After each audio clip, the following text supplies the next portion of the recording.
बिस्मिल्लाहिर्रहमानिर्रहीम। तो अब हमने ना नेक्स्ट जो पढ़ना है वो हमने इसका पोस्टीरियर व्यू पढ़ना है, क्योंकि हम अभी तक इसका फ्रंटल व्यू पढ़ चुके हैं। हम इसका पोस्टीरियर व्यू पढ़ेंगे, वो होगा नॉर्मा ऑक्सीपिटैलिस उसे हम कहेंगे। इसके अंदर अब आपके पास बोन्स कौन सी पार्ट लेंगी। सबसे पहले तो ऊपर आपके पास ये दो पैराइटल बोन्स है, ये इसके अंदर पार्ट लेंगी। नीचे की तरफ ये आपके पास कौन सा है, ऑक्सीपिटल बोन। इसका ये कह देते हैं, इसका ये स्मूथ पार्ट है ना, इसलिए इसको MS part of the occipital bone कह देते हैं। और दोनों साइड्स पे ये जो प्रोसेस होता है ना, इसे मेस्टॉइड प्रोसेस कहते हैं। तो ये मेस्टॉइड प्रोसेस भी आपके पास इधर आ रहा है, ठीक है। तो ये आपको इसको हम कह देते हैं mastoid part of the temporal bone, ठीक है। तो ये mastoid part of the temporal bone भी इसमें शामिल है, बोन्स यही शामिल है।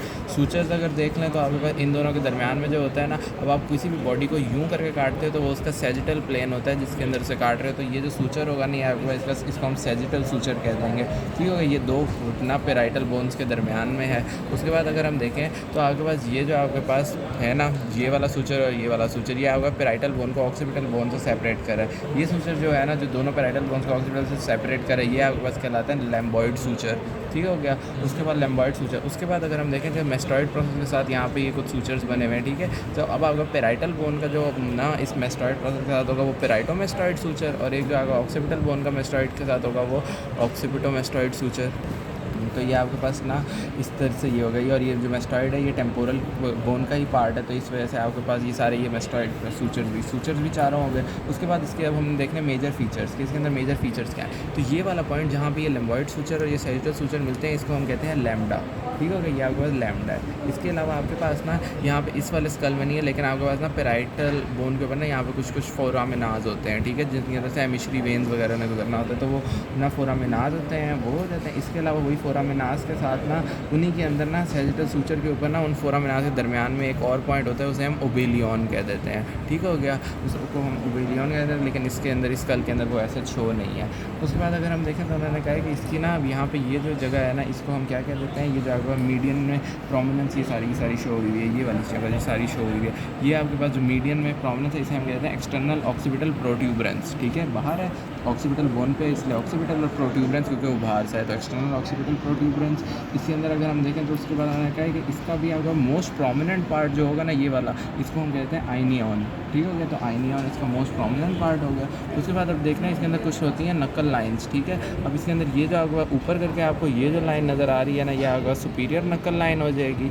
उसके बाद अगर आप देखो तो आपके पास ना ये जो नीचे करके आपके पास होगी, ये आपके पास इन्फीरियर नकल लाइन हो जाएगी। कुछ होते हैं आपके पास स्कल्स जिनके अंदर इस सुपीरियर नकल लाइन से भी ऊपर एक हाईएस्ट नकल लाइन भी होती है, ठीक हो गया, लेकिन हर किसी में नहीं होती, हमेशा प्रेजेंट नहीं होती। उसके बाद हम देखें तो उन्होंने कहा कि ना आपके पास यहाँ पे ना मेस्टॉइड बोन के ऊपर ना आपके पास क्या होता है, आपके पास ना ये इसी ऑक्सीपिटो मेस्टॉइड सूचर के साथ ना आपको ना एक फोरामेन मिल रहा होता है। इसे आप कह देते हो, क्या कह देते हो आप इसको, मेस्टॉइड फोरामेन, ठीक हो गया, मेस्टॉइड फोरामेन। उसके बाद उन्होंने ये बात होगी, और ना उसके बाद इसकी ना कुछ अटैचमेंट्स आ जाती हैं, आसान सी अटैचमेंट्स, और आपके काम भी बहुत आएंगी। क्या, जो आपके पास सुपीरियर नकल लाइन होती है ना, इस सुपीरियर नकल लाइन का मीडियल पार्ट पे आपके पास जो बैक का सबसे बड़ा मसल होता है ना, ट्रेपीजियस, वो लगता होता है। और उसके बाद जो इसका लैटरल पार्ट है ना, उसके ऊपर आपके पास जो गर्दन का सबसे बड़ा मसल होता है स्टेनोक्लीडोमेस्टॉइड मसल, ठीक है। तो वो स्टेनोक्लीडोमेस्टॉइड, अब स्टेनोक्लीडोमेस्टॉइड की एक इधर मेस्टॉइड प्रोसेस पे होती है और ये वो इंसर्शन, और उसके बाद दूसरी जो होती है ना वो यहाँ पे करके होती है इस सुपीरियर नकल लाइन के ऊपर।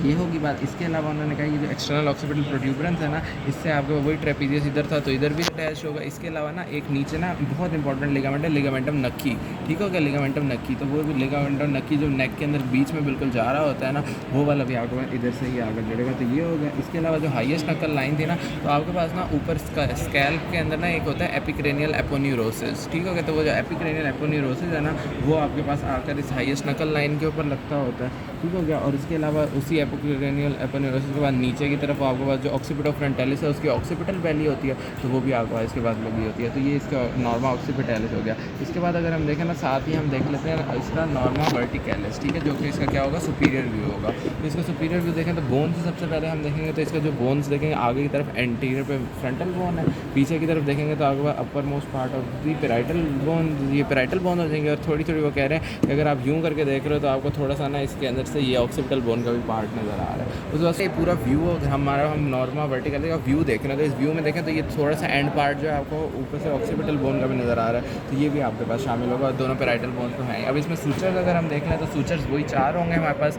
क्या जो आपके पास फ्रंटल बोन को इन पैराइटल बोन से सेपरेट करेगा उसको हम क्या कह देंगे, ये वाला सूचर जो है। अब बॉडी को अगर हम इस तरह कट करें ना तो ये आपके पास कोरोनल प्लेन होता है, तो इसके अंदर होगा तो ये कोरोनल सूचर हो जाएगा, ठीक होगा। इसके अलावा ये मैं पहले बता चुका हूँ, ये जो होगा ये सैजिटल सूचर हो जाएगा। इसके अलावा यहाँ पे ये जो पार्ट है ना ये लैम्बॉइड सूचर हो जाएगा। और ना पहले कुछ लोगों में ना, यानी ना 3 to 5% लोगों में ना क्या होता है कि यहाँ पे ना फ्रंटल बोन्स भी आपस में ना एक सूचर से जुड़ी हुई होती हैं, उसको आप कहते हो मिटोपिक सूचर, ठीक हो गया। हाँ, लेकिन ये सब में नहीं प्रेजेंट होता।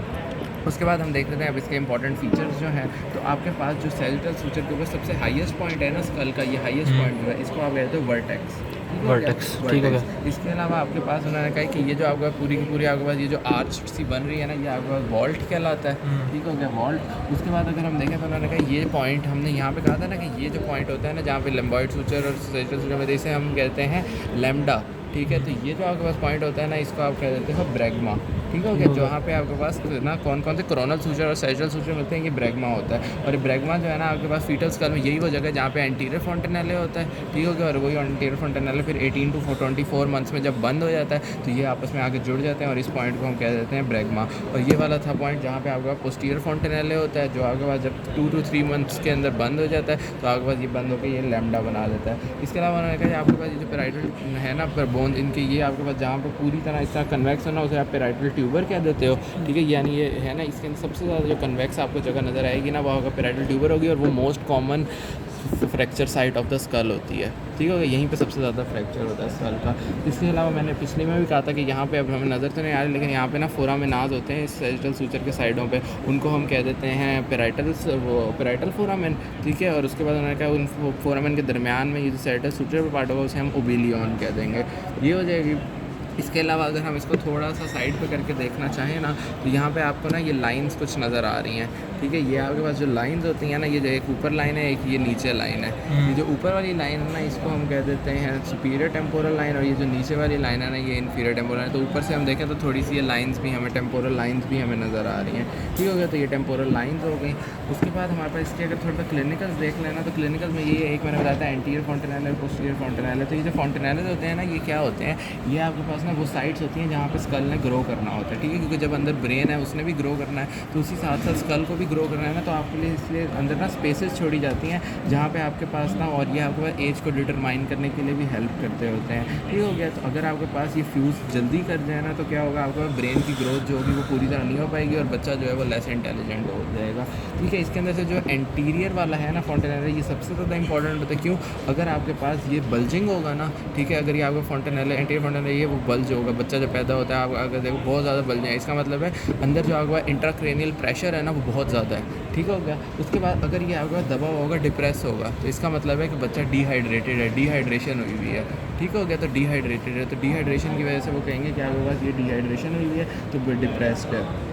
इसके अलावा उन्होंने कहा है कि आपके पास ना यही वो जगह है जहाँ पे ना आपके पास जब आप डिलीवरी कर रहे होते हैं ना तो हेड जो है उसके अंदर ना फिर जो अगर आपके पास यानी विजाइनल डिलीवरी के थ्रू यहाँ पे जो स्कल बोन्स है ना वो इसी ये जो फॉन्टेनेले है ना इसी के ऊपर एक दूसरे पे ओवरलैप करती हैं, और जब वो ओवरलैप करती हैं तो आपके पास फिर ना वो आपके पास आसानी से डिलीवरी हो सकती होती है। इसके अलावा उन्होंने कहा कि कभी बार क्या होता है वो जो विजाइनल डिलीवरी है ना उसके अंदर ना यहाँ पे स्कल के ना किसी पार्ट पे ना एक सॉफ्ट टिश्यू स्वेलिंग बनने लग जाती है, क्योंकि आपका वो जो कैपिलरीज यहाँ पे सप्लाई कर रही हैं ना उन कैपिलरीज का रप्चर हो जाता है। तो वो जो सॉफ्ट टिश्यू स्वेलिंग वगैरह कहीं पे भी बन जाए ना स्कल के अंदर उसे आप कैपेट सेकेंडम कह देते हो, ठीक है, कैपेट सेकेंडम कह देते हो। और उसके बाद उन्होंने कहा है कि यही सारा का सारा आपके पास आ जाता है नॉर्मा वर्टिकलिस में। तो यहीं तक हमारे पास खत्म हो गया।